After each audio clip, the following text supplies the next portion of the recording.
good afternoon, ma'am.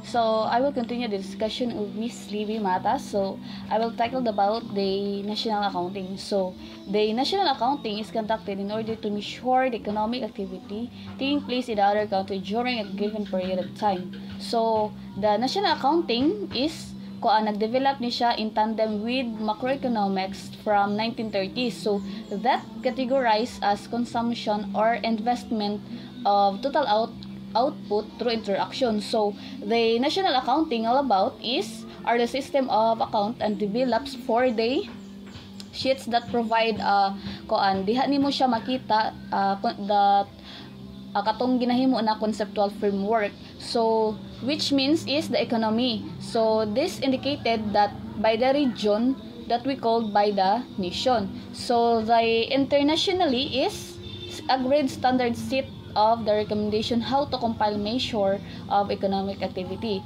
So, that we call the international organization or group is the national countries. But, ang purpose sa national accounting is nag-provide na siya og mga gather information through kanang mga importante sa ekonomiya na makita ang pagkandak or pag-analysis through formulations or diha po di mo makita ang macroeconomics policy or process sa isa ka economy. Ug diha po di mo makita ang performance or behavior sa economy. So para po ma-monitor ang isa ka economy and the whole concept of for informations na gikan dito sa taas hantod sa ma-record ang tanan nga details nga diha sa national accounts. Then ang example of the national accounts is kanang production nga ginatawag nila is mao na siya ang national account. So because is diha pud mo makita ang income or methods sa isa ka subject nga gipakita sa kanang isa ka economy. So the national international account is mao na siya ang mga intended lang siya. Through the kanang national accounting is na siya kanang group or organization by the countries. Then ang international account is ginagamitan na siya og economic development na mag-provide og standard accounts nga ginamitan siya statistical system or calculations na ma-achieve og magpadayon ang isa ka national account. So the next is this standard is called the system of national accounts. So mao na siya ang ginatawag na SNE. The SNE was developed in 2008 since the present text addresses in international readership. So ang standard is called by the SNE or System National Account is mao na siya ang mga og kanang mga productions or roles sa isa ka economy. So diha makita nimo ang mga production, consumers, businesses, government and foreign nations.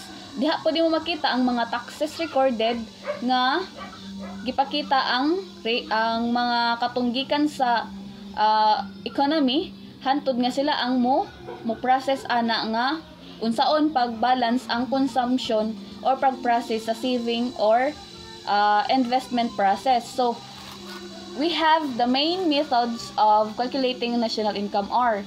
So first is product method. So ang product method is nagkuan siya og national income or flow sa isa ka good and services.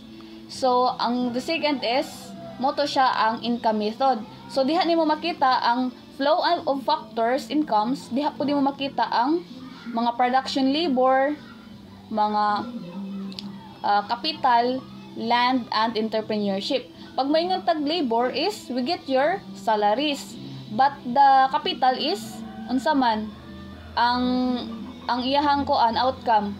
So maghimo ka we get the investment. Then the last is the third is land. Moto siyang mga renta. Then ang entrepreneurship is profit lang na siya. Pero naghapon ang mga taxes nila.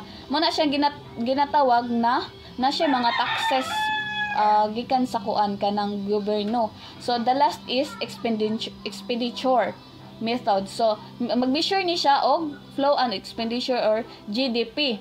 So it sum total outcomes or private consumption. Mo na siyang ginatawag na government taxes, import to export, that growth of capital formation. So mo na siya ang mga kuan kanang naa sa